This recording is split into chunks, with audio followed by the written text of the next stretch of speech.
Welcome. This is Peter Winnick. I'm the founder and CEO at Thought Leadership Leverage, and you're joining us on this LinkedIn Live, which is an extension of our podcast, Leveraging Thought Leadership. And today only, is my guest. My guest is Jeremy Utley. Jeremy is the co-author of Idea Flow, which just came out last week, and he is a director of executive education at Stanford's D School and an adjunct professor at Stanford's School of Engineering. And he is a friend. So welcome, Jeremy. So here we are. You are now a published author for what, 6 days now? 8. It's been a long 8 days, Peter. It's been a long 8 days. Okay. So tell us what those first 8 days have been like, because it's been, a year of writing the book, 6 months of planning, and then 8 days of nonstop stuff. So what's that been like? It's been incredible. I mean, the book has been in my heart and the stories have been in my head for so long, mine and my co-author, Perry Claiborne, that it's been really fun to get it out in the world and to have people interacting with the ideas. We've been cherishing these memories and these stories and this research for so long that it kind of, you become overly familiar to it in a way. And so to be hearing from friends from high school and college and grad school and, former clients and, people in the neighborhood and church and all sorts of people, reaching out, it's a huge compliment to, I have a construction worker friend, for example, who just the other day sent me a photo. He bought a new notebook and a pen, and he said, "Thank you for writing a spectacular book that I could understand." And I thought it was, so all that say, people coming out of the woodwork to really say thank you, to appreciate, to resonate, and to start applying some of the tools we teach has been really rewarding. So one of the things I always find interesting once a book is released is, the authors are typically too close to it to be objective, number one. And sometimes, because the way publishing cycles work, you finished writing it almost a year ago, it's not as top of mind as it was, right? Because there's this calm before the storm. Right. Are there things that are resonating with folks that you didn't expect? Any surprises in terms of people saying, wow, this is the thing that stood out the most for me? I would say the thing that's been most surprising to me has actually been how my own thinking has continued to evolve. What I've learned is a book is almost a snapshot of your knowledge at a point in time, but you keep learning, we recorded our audiobook more recently, and I'm reading through it, and in my mind, we have a subject like experimentation, as kind of a core mindset and tool set. I'm reading the chapter, in the studio for the audiobook, and I get to the end, I'm like, wait, we don't tell the Netflix story? And I realize, I learned that, which is a perfect encapsulation after the manuscript's locked, right? So my mind's not locked in the same way that the manuscript's locked. So I continue to interact with the world, with inputs, with inspiration, with stories, and they become a part of my repertoire, so to speak. When I'm talking about a topic, I can't help but mention the Netflix experimentation story. And yet when I look in the book, I had this experience last night. I was at a big dinner with a bunch of VCs and entrepreneurs. And one of the VCs was talking to me about procrastination and how important he finds it. I said, there's a whole section there's this amazing research. Donald McKinnon, World War II spy master, studied creativity. He found that delaying decisions is a hugely effective strategy. And I go to the index of the book. I'm like, let me show you where it is. There. It's not there. It's this whole thing. Well, you're pre-selling volume 2. That's what you're doing. There you go. So a couple of thoughts on the book, because you and I have been working together for a little bit over a year on the book and a bunch of other things, is that, the D School there's no place better when it comes to innovation, right? Yet, when we look at the business literature on innovation, there's been a couple of issues that I've seen, right, as the outsider. One is everybody loves innovation. There aren't too many anti-innovation people. Like, let's go back to the fax machine, or I love the rotary phone. Haven't met those yet. Maybe the Amish a little bit. No offense to my Amish friends, right? But there isn't an anti-innovation crowd yet. Very few people actually own the function in their organization, right? Where it's like on their business card, SVP, Director of Innovation. So it's really hard to find that place where it fits. And one of the things I love about the book is the subtitle, which we can see it here, the only business metric that matters, because a lot of the literature on innovation in the past has been not bad, but it's abstract, it's cool. The creative part is really, really sexy. This is really somewhere between sort of Six Sigma meets like whiteboarding or something, right? So you want to talk about... It's meant to be pragmatic, for sure. Yeah, which is implemented. Yeah. So when most innovation books aren't that. So do Mm. you want to give sort of a teaser or the highlight of what might that only business metric that matter be? Yeah, I mean, It doesn't excuse anyone from buying the book. Go buy the book now. yeah, well, thank you, Peter. Yeah, the basic premise is when most people think about the task of coming up with solutions to problems, ideas are simply solutions to problems, they think in terms of good. And what the research would suggest is instead of thinking in terms of good solutions or good ideas, one should first think in terms of more. What I need is actually a volume of solutions, a volume of possibilities. The single greatest determinant of the quality of an idea is actually the quantity of ideas. And So so, part of that problem though is, well, now I'm self-aware, right? Because every idea I put out, right, I want it to be good. If I right. have to, if the metric is volume, I'm going to be Well, vulnerable. I'm going to put out stuff that's silly. It might not yeah. be my best Well, I would thinking. say if you want to focus, if there's an area to focus on volume, it's actually generating bad ideas. And people go, wait, what? Bad ideas? I go, yeah. Be like Steve Jobs. Every day he'd sit down with Sir Johnny Ive and he would say, um, you want to hear a dopey idea? And Johnny said most of the time they were really dopey. In fact, a lot of times they were truly terrible. But every once in a while, they take the air out of the room and leave us breathless in wonder, right? And the point is, when people try to come up with good ideas, that's the wrong goal. The goal should be to increase the volume and variation of your thinking. And actually pushing yourself to come up with bad ideas is a great way to increase the variability of your thinking. Jobs knew the dopey is how you get to delightful. You know, when we think of Steve Jobs, we don't think he's dopey. We think of disruption and redefining categories. But every day he's sharing what he thinks are dopey ideas with a really smart collaborator. And so if you want to come up with more ideas, actually allow yourself to come up with bad ideas. And you in so doing, you actually give yourself permission to increase the variability of your thinking and you increase likelihood of discovering really tremendous ideas as well. Got it. So the metric is the volume, and That's you right. want to give the secret sauce of what it is because you actually have a metric here. Well, it's very simple. Ideas over time. You can measure it in a minute, you can measure it in an hour, you can measure it in a month. I mean, a simple activity that we recommend in the book is find an email that you need to write that you haven't written yet. Ordinarily, you know, if I'm going to write Peter a note, I put Peter in the, to field and then the subject line, I start writing the subject and then I move on. And I don't ever even think about alternative subject lines. We say, hey, for an email, you need to write, set a timer for a minute and come up with as many subject lines as you possibly can. That is your, That's interesting, right? Because we're all writing hundreds of emails a day. yeah. A minute in the context of a subject header for an email I have to try it, but would probably feel like an hour, probably feel like a long time. Right. Why would I spend a minute? Right. But it's just a minute. What you learn really quickly is it exposes a lot of cognitive biases that keep us from creativity in a lot of other places, which is when you think of a solution, it's called the Einstein effect. When you think of a solution, your brain stops looking for other solutions. And yet there's no evidence that suggests that our early solutions are our best solutions. And in fact, there's evidence that suggests just the opposite, that identifying one solution prevents us from seeing better solutions.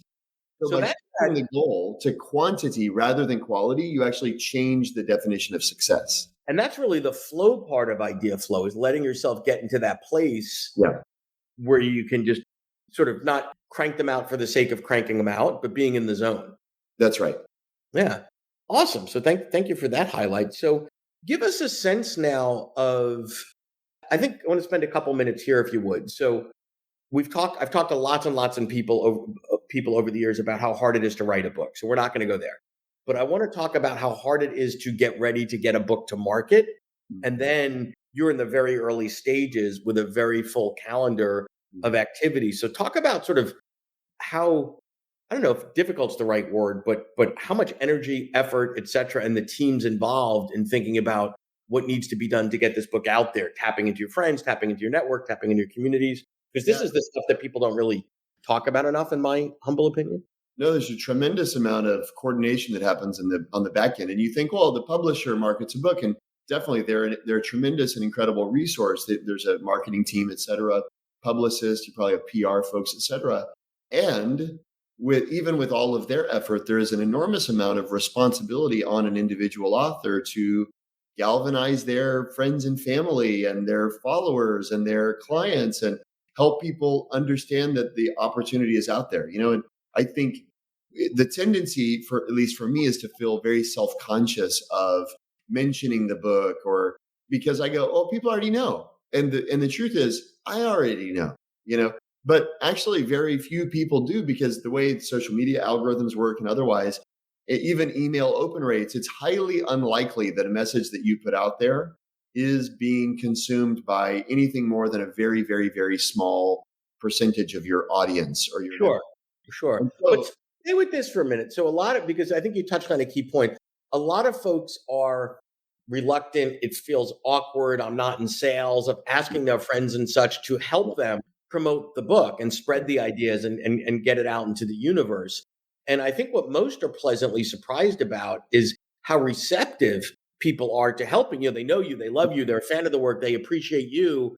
And it's no big deal for someone to post something about the book or whatever. So how is the perception of that, or was that difficult at first, and have you gotten better at that? yeah, I think I underestimated how many people would be enthusiastic to contribute, to be invited into the effort. And so that's been a delight to realize, is it's a joy for people who love you, for people who feel close to you or who feel close to the work. It's a joy for them to get to contribute and to get to be a part of it. And there's no limitation on the number of people who can be involved, right? So to have a launch team, for example, you can have a lot of people on the launch team, but people really enjoy being able to be a part of a launch team, for example. Yeah, And so then, a launch team for folks is, you recruit folks to help you launch, and it's not a compensation thing. right. It's, they're rooting for you, and they're not doing a lot of heavy lifting, but it's promoting on their social networks, engaging people that they know about it, Yeah. putting up pictures, etc. And then what happens is, it's like rooting for your favorite team. When you're on a launch team, even though you don't have a financial horse in the race, you're like, I want this book to win. It's Right. really cool Right. when it's picked up on LinkedIn. It's really cool when another thought leader comments on it or whatever. And now you've got this whole sort of cheering squad Right. that's behind you, and all you really had to do is ask, and they're happy to do it. And the thing that I would say has been really surprising to me is to see how much other people's enthusiasm refills my tank. You Yeah. know, I didn't realize, like, it is a tiring endeavor. You work. I actually was just talking to an author on a web series that I run at Stanford, and he was saying, I love this quote. He said, "The launch is like the sprint at the end of a marathon." He's like, you don't have the energy for it. It's exhausting. But if you don't sprint, then it's like you didn't run the marathon. Right. Right. And he said it'd be a real tragedy to not sprint at the end. And I get it, which is to say, you think about the end of a marathon, right? There's all those people with the little cups of Gatorade, right? Everybody in my life, they're just carrying this little cup of Gatorade, and they give it to me, and it's refreshing. And I get on the phone call, doing all sorts of stuff, and I get with my launch team. It's my people, and my people are rooting for me, and they're excited about what I'm doing, and they're coming up with harebrained ideas. And just when I feel like I go, you know what, let's just go to bed, they're like, we got to try this. And that's it's an incredibly special community that you have the opportunity to rally around you, that you don't really realize it. Yeah, and I think the other thing is that most books, and certainly a book like this, is an evergreen book. So yes, there's a sprint element to the launch to get that flywheel going. Right. But my instincts are with this book, and I know it quite well, is that we're going to see this book around for several years. It's not time sensitive. It's not Right. like, oh, it's going to go out of vogue, and Right. oh, more people are talking about work from home today than they will be in 6 months from now or something like that. Yeah. And when you could connect thought leadership, and I think there's always sort of two variables here: is what are the evergreen principles? Well, they're chock full of them in the book, right? And then what's going on in the real world that you can connect to. So now, for example, if we're going into a recession, well, what does recession mean? Well, it's Yeah. it's Latin for do more with less. It's not really Latin, right? Well, if you have to do more with less, what better time to innovate, right? We get out of a recession, we go back to growth mode. Great. Now we got all this capital to experiment. Great. Right. Innovate. So it's Right. making sure that you can connect to what's going on in the real world and the business cycles and all that sort of fun stuff. When we had challenges last year with supply chain, there was some really interesting innovation going on of people now onshoring and having to manufacture in this country things Right. like books. Publishers really quickly realized, like, I can't get a book out there if it's sitting in a port in Long Beach for months. we forgot how to print in the States, right? Yeah. Oh, we better figure out how to do that quickly. Right. So, yeah, cool. If you're enjoying this episode of Thought Leadership Leverage, please make sure to subscribe. If you'd like to help spread the word about our podcast, please leave a 5-star review at ratethispodcast.com/LTL and share it with your friends. We're available on Apple Podcasts and on all major listening apps, as well as at thoughtleadershipleverage.com/podcasts. What else would you share with us in terms of, I mean, it's early in the journey, but what else would you share? If someone's out there thinking, there's a book I should write. Well, for me, one of the things that's come up a lot, people say, why'd you write the book? And I say, one part of the equation is it's an expertise I've been cultivating for the last dozen years, an obsession I've been cultivating for the last dozen years. So I am uniquely qualified to write the book. But the other reason I wrote it is, as they say, write the book you want to read. And Yeah. for me, I had the experience while reading the audiobook that multiple times I had to pause the recording because I wanted to take notes in my own book, right? Which is to say what?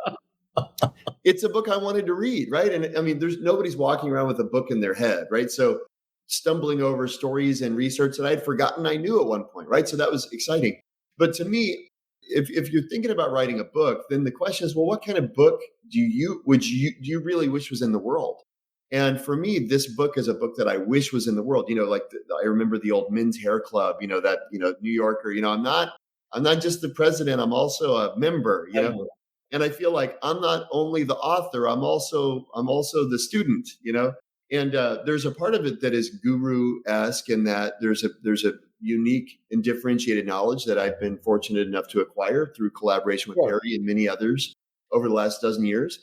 But then it speaks to a need that I have. And one thing that I've, seen in my own life, I mean, I had this experience the other day. I'm driving around running some errands and the car is packed full. And I had a cooler that was probably a 50-pound cooler that was sitting there like a Jenga brick of death right over my right shoulder, and every time I turn to the right, it slams into my arm and I'm just, and I kind of, jam my arm there while I'm driving to kind of, give myself some relief. I'm honestly thinking, I'm in the car for an hour. Is this going to damage my rotator cuff? I mean, it was really painful. Yeah. My brother called me. He's in construction and roofing in Texas. And he called me. We're chatting on the phone for a couple minutes when he said a very brotherly thing. He said, why do you keep grunting? And I said, oh, I've got this stupid cooler. It's just it's killing me. Every time I turn, he goes, have you buckled it in? And I go, oh my goodness. He goes, yeah, I mean, whenever I got a bunch of gear in the truck, I don't want to roll around. I just buckle it in. And in 1 minute, my problem that I thought I was going to deal with for an hour was solved. Right. And I actually someone who's been there before. Right. I took a photo of that because, by the way, I've already written a book on creative problem solving. There's a whole chapter on seeking input from people from different disciplines and backgrounds. Exactly.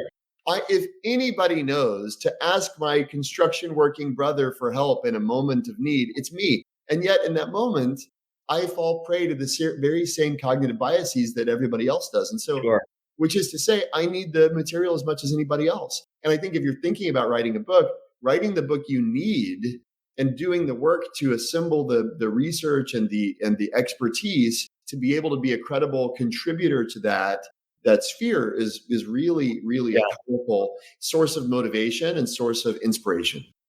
So let me ask you this, because a lot of folks say, this is work you've been deeply involved in for a dozen years. So there is more that exists in your head and your life experience than made it to, 200 and whatever pages. So one of the things that I hear from folks after from the book writing process is, wow, it forced me to get concise. It forced me to codify my models and methodologies in a really tight way, because in order to write it, right, you can't, when you're teaching or you're, in front of the whiteboard, you can kind of bounce and get it out there. You got 20 different stories to draw and whatever, but you've got a chapter on a topic and you've got, 2,000 words or whatever the allocation is. Yeah. You're on a budget, right? A budget of words, right? So did you find that constraint of the printed page helpful or challenging, or how did that work for you? The challenge, a lot of the work is actually in sequencing, what Sure. is the proper kind of, progression of ideas that lead someone to appreciate what we're trying to express. And one thing I noticed is the way I would approach a lecture, for example, and the kinds of things I'd emphasize in, say, a TED talk. The transcript to a TED talk is an HBR article, which is great, but it's not a book. It's Yeah. not, and you're not Yeah. laying out your thinking like that, right? And so while you should be able to take a book and put it into a TED talk, to take a TED talk and try to extrapolate it to a book, it's a totally different animal. And the way you approach the challenge of expressing the information is very different. And so that's Well, and a lot of books have done that. They expanded a TED talk, 18 minutes or whatever, to a book, and there's a lot of breadcrumbs in the meatball. You're like, okay, yeah, I kind of got it. I kind of got it. Like this was fine as a TED talk, right, and that it's not a reflection of the quality of the thinking per se, but it's like the format. A book is 50, 60,000 words. A book is 250 pages. Like right, you right. know, It's very it's a lot. different. Yeah, exactly. Yeah, but having the space actually to tease apart those things and to put them in their proper place is a real gift, is a real luxury. Got it. Cool. Any other, as we start to wrap up here, thoughts, reflections, thing you want to share on the journey? And I know it's early.